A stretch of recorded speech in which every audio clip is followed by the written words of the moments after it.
තෙරුවන් සරණයි ඉතින් සියලු දෙනාටම. ඉතින් මම අද කියලා දෙනවා ඔයගොල්ලන්ගේ නිකරුණේ මිල මුදල් නහස්ති වෙන හස්ත රේඛාවෙන් බලන්නේ කොහොමද?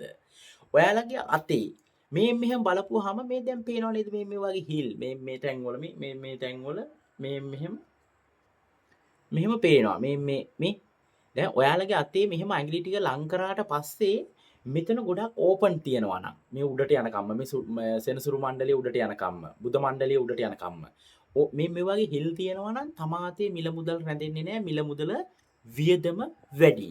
අපි ඊට පස්සේ මේ මහපට ඇඟිල්ල මෙහෙම ලං කරපුවාම දැන් මෙහෙම ලං කරපුවාම ඔයගොල්ලන්ට පේනවා දැන් මේ ගොඩක් කට්ටියගේ මේ මහපට ඇඟිල්ල මෙහෙම ලං කරපුවාම මෙතන මේ මෙහෙම ඕන් ඔය ආකාරයට මේ හිලක් ඇදෙනවා. එතකොට තමන්ගේ මිල මුදල් නිකරුණේ වියනහස්ති වෙනවා. ඒ වගේම මෙහෙම අල්ල බලපුවම තමන්ගේ අල්ල බලපුවම මේ අල්ල මැද හරි ෆ්ලැට් එකට තියෙනවා නම් මිල මුදල් වියදම වැඩි. මෙහෙම අල්ල ලං කරපුවම මෙතන නිකන් පොකුණක් වගේ තියෙනවා නම් ඔබට මිල මුදල් අතේ තියාගෙන හොඳ දෙයක් කරන්න පුළුවන්.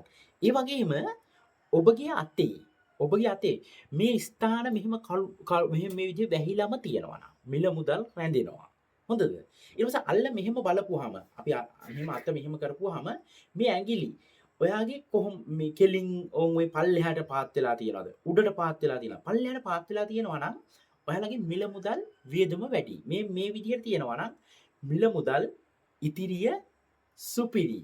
ඒ වගේම අපිට සාමාන්‍යයෙන් දැන් අපි මෙහෙම අතක් ගත්තාම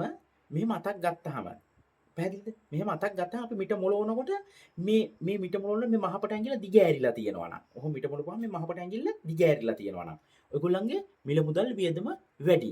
මෙහෙම මිට මොලපුවාම මේ මහපට ඇඟිල්ල මෙහෙම තද වෙලාම තියෙනවා නම් මේ කුජ මණ්ඩලයෙන් අනිකුත් රේඛා අල්ලගෙන ඉන්නවා නම් ඔයාලගේ මිල මුදල් ළඟ තබා ගන්න පුළුවන් හොඳ ප්‍රයෝජනයක් ඇති වැඩක් කරන්න පුළුවන්.